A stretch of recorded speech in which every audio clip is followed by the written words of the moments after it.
ละครับมาชมเกมในครึ่งเวลาหลังกันต่อนะครับตรงต้นเอาละครับมาลุ้นต่อครับว่าพี่มิ้นเบอร์10ของเราพี่เดลต้าน้องเดลต้าเบอร์7เบอร์11จะยิงได้อีกไหมชอตไทยใส่ใจโลกของคำขวัญวันเด็กปีนี้ครับนักชาติไทยใส่ใจโลกอาจารย์โอเคครับเสียงขนาดนี้แหละพอดีเลยครับดนตรีเสียงกำลังพอดีเลยครับอาจารย์ขอบคุณมากครับฝ่ายเทคนิคนะครับเล่นลูกก่อนจังหวะนี้จูงเดียวไหลเลือกไปอยู่นี้ปล่อยให้ออกเส้นหลังประตูย้ายไปทางด้านปีกซ้ายเบอร์7ครับบอลขาดผมนี่ยังกันนักเตะต่างชาติเลยนะครับเบอร์7ครับต้นไปลูกนี้บางบอลเลยลูกนี้รับยิงลูกนี้รับบัตรผมมาผู้รักษาประตูของเลตันน้องห้างขาดตุนจังหวะเดียวมาในแดนของต้นลำเลียงบอลขึ้นมาต้นเก็บบอลลูกนี้ไหลลงไปลูกนี้เซนเตอร์ซ้ายซัดจังหวะนี้มาเบอร์11ของน้องห้างได้ครองบอลอยู่ในแดนของต้นแต่ลูกนี้ไม่ผ่านวันนี้จังหวะมาทางด้านปีขวาเบิร์ดที่จะกระชากแรงแทงบอลมาลูกนี้ออกข้างสนามไปวิ่งเลยลูกนี้ต้นไปต่อเร็วสัดจังหวะนี้มาโรงเรียนมาต้นเคลียร์บอลลูกนี้ลึกไปถึงเบอร์8แทงลูกกับหลังไปลูกบอลมาให้เบอร์10ง่าวเบอร์3ทางด้านปีซ้ายแทงบอลไปลำเลียงบอลขึ้นมาแต่ลูกกับหลังมาโดนทางด้านลูกนี้จับลูกหลบมาถึงโรงเรียนบ้านน้องห้างนะครับบอลมีสารยาลูกตรงไปในแดนโรงเรียนบ้านน้องห้างไปเมียนไปยิงเลยข้ามคานแม่วันนี้ครับผมแต่ลูกจังหวะนี้มา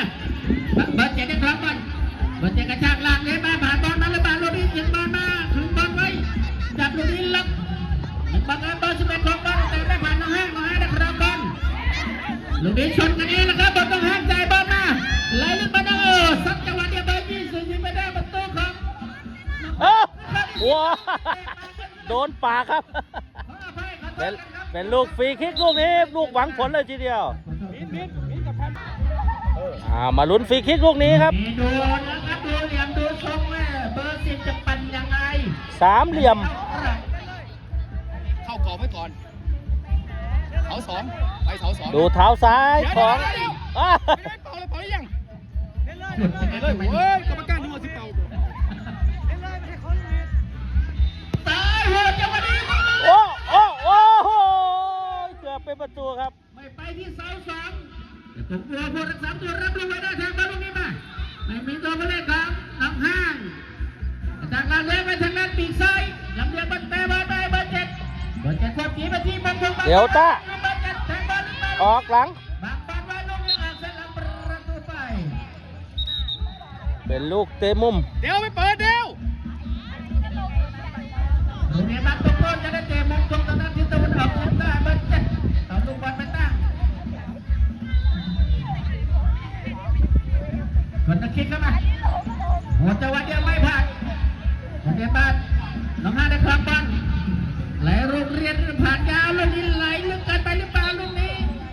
ข้างสนามบ้านโรงเรียนบ้านต้นทุ่งมาโค้งในศีรษะกลับไปลูกนี้จับลูกไม่อยู่น้องห้างทางไปทางด้านปีกขวาผ่าน1 ผ่าน 2ลูกออกข้างสนามบ้านโรงเรียนบ้านต้นได้ทุ่ง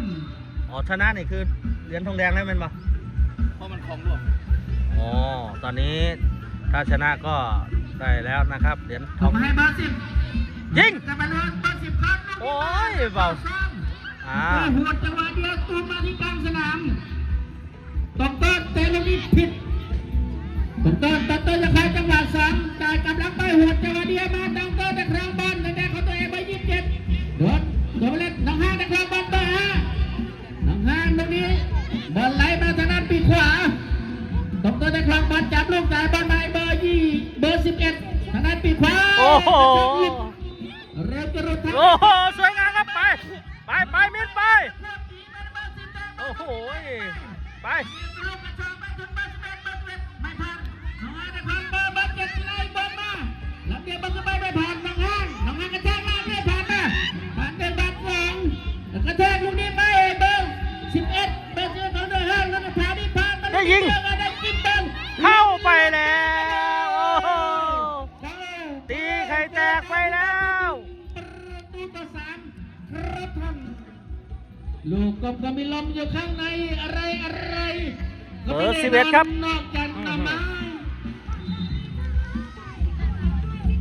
คู่ขี้สูสีแล้วครับสุดเทิด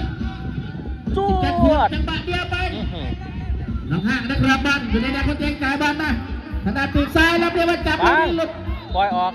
ลูกนี้ตรงต้นมาเล่นบอลไป ไหน เล่นบอลเป็นยังไง เจอกับทีมไหน นะครับผมตรงต้นรับบอลจากอาจารย์โค้ชฝ่ายตรง เอามายิงนะครับ เป็นคู่แข่งออกสนาม โอ้ ที่เป็นน้อง ยิง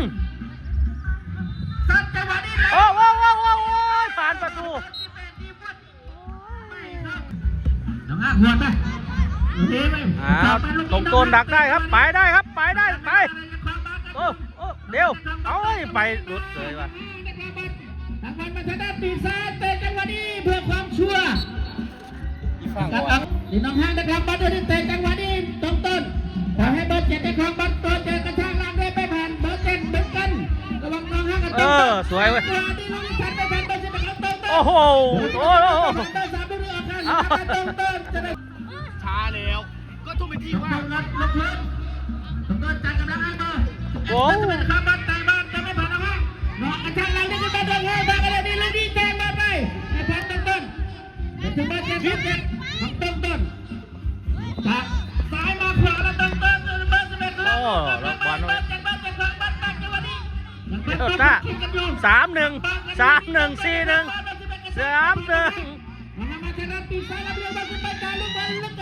หวานไปไหนแล้วเนี่ยเตะ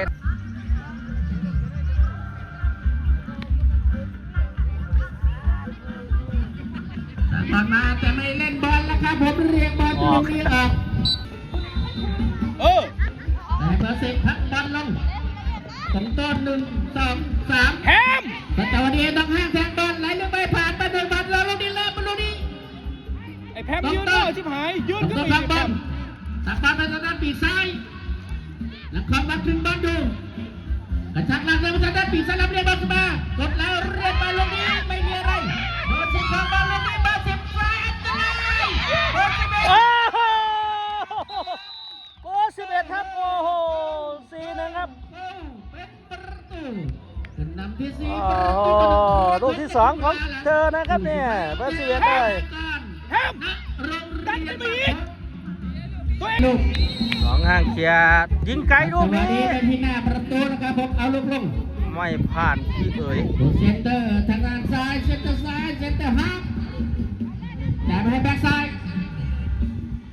แบ็คซ้ายรับเรียกบอลขึ้นไปทางด้านปีกซ้ายยังไม่จ่ายทางด้านปีกซ้ายรับบอลกระชากมาถึงน้องห้างแทงบอลล่างหวานขามาตัดการจังหวะนี้มาได้ของน้องห้างนั่นของบอลจะไม่ผ่านตรงต้นในของบอลเบอร์11บอลทางด้านปีกขวาล็อกลูกกลับมา โอ้โหรอดได้ ทางด้านปีกขวาอีกครั้งหนึ่ง เข้ามา เออ เอา ขึ้น ลูกนี้ต้องต้นจ่ายบอลลูกนี้ต้องต้น อ้าว น้องห้างบอกขอบใจจ้าน้องห้างทำบอลเบอร์9ไปเดียวครับผมทำบอลลูกนี้ต้องต้น เมน ผมต้องเบอร์10เข้าวัดไปจนลูกนี้เตะหลุดเบอร์9ของต้องต้นเบอร์9ต้องต้นนะครับ เอามาอีกแล้วครับ ลูกนี้ตามลงบอลแล้วนี่บังบอลเข้าไปตรงห้างเคลียร์บอลออกข้างสนามบอลต้องต้นคะแนนชนะต้องต้นเกี่ยวลูกกับแล้วต้องต้นบังบอลกันลูกนี้ล็อกหลุดมาให้เบอร์7ไหลยังเอามาให้เบอร์27จับกระชากลูกนี้กรรมการไม่ว่าอะไรเปล่าลูกเป็นลูกแฮนด์บอลต้องต้นจะได้น้องห้างขึ้นไปเบอร์27ซัดลูกฟรีขึ้นไปเดินลูกจะเป็นน้องห้างซัด โอ้โห จังหวะลูกนี้ โอ้โห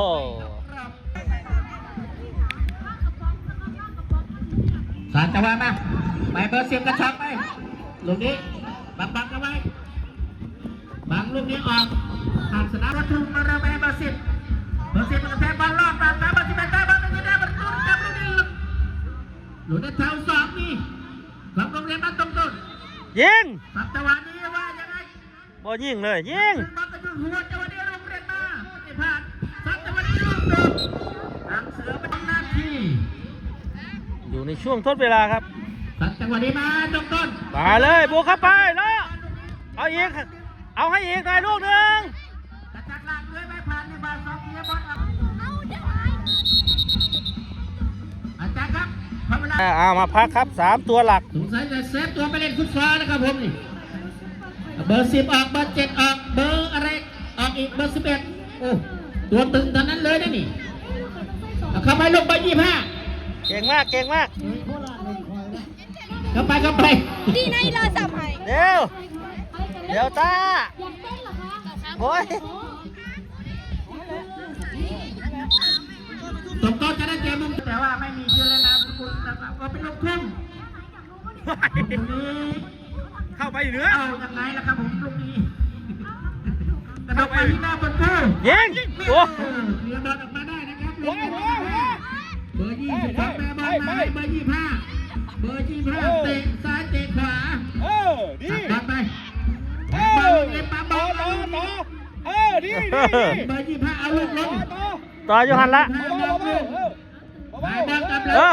เล่นบอลเต็มเห็นต้องเตะอย่างนี้นะ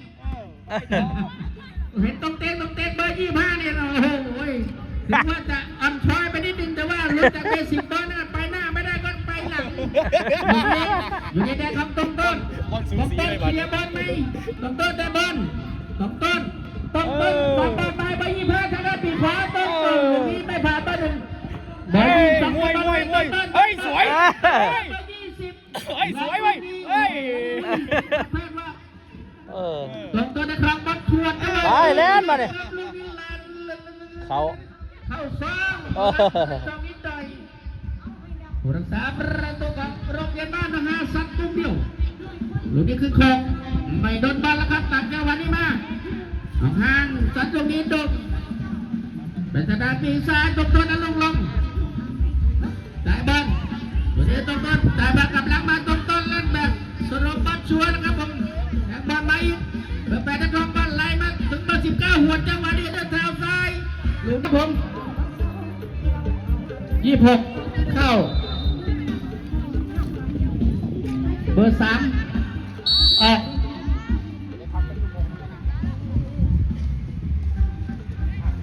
น้องห้างหัวจังหวะเดียวตัวมา หมดเวลา กรรมการการปานวิทย์หมดเวลานักกีฬาทั้งสองทีมเข้าแถวกันลูกเข้าแถวก่อนผลปรากฏว่าโรงเรียนบ้านต้นต้นจากอำเภอราศีสไลชนะโรงเรียนบ้านหนองห้างด้วยสกอร์4 ประตูต่อ 1ต้นเข้าพบกับโรงเรียนบ้านทบคู่ที่2รอบรองชนะเลิศ ในวันพรุ่งนี้ คู่แรกบูยาวกับอ้อมแก้ว ในคู่ที่2ครับพบกันในวันพรุ่งนี้ครับขอบคุณและสวัสดีครับที่ติดตามรับชม